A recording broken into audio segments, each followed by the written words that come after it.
All right, y'all. Heck yeah, reviews again. Let me just say this.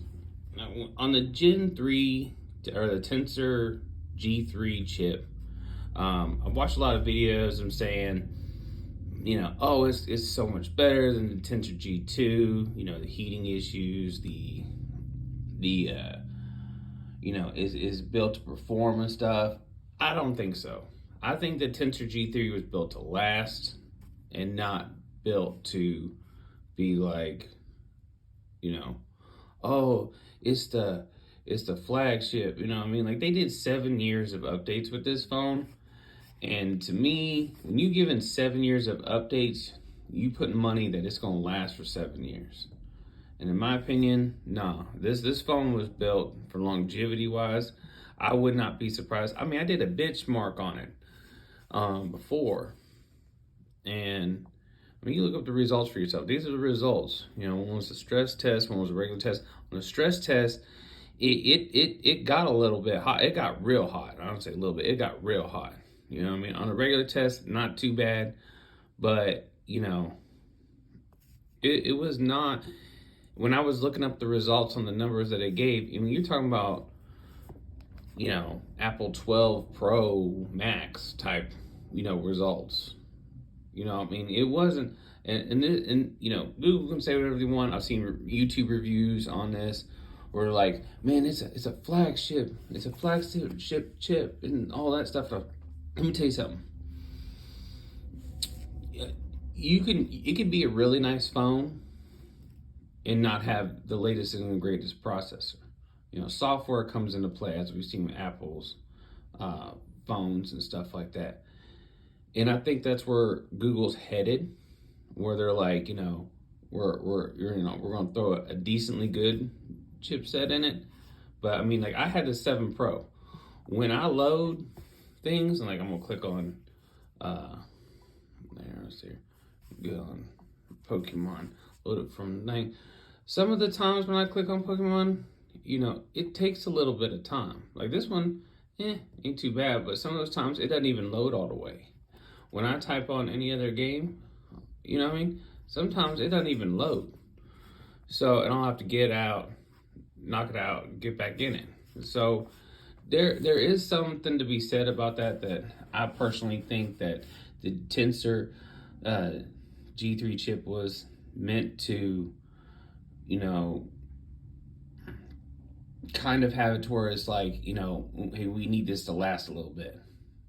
So the G2 tip to me was like a powerhouse. I mean, that's why I overheated a lot. I mean, I never had problems,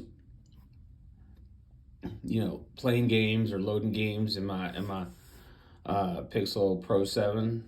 So 7 Pro. So I mean, like, I personally believe that, with the 7 Pro that I have now, or the 8 Pro I have now, it's a really great phone.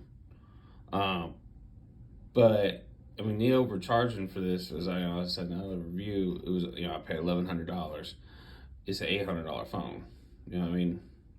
I mean, it's just, I have a hard time even believing that my 7 Pro,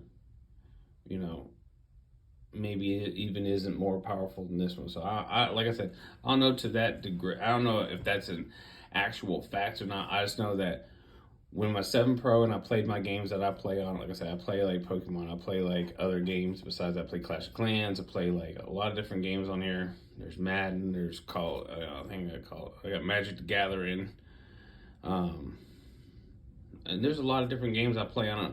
World War.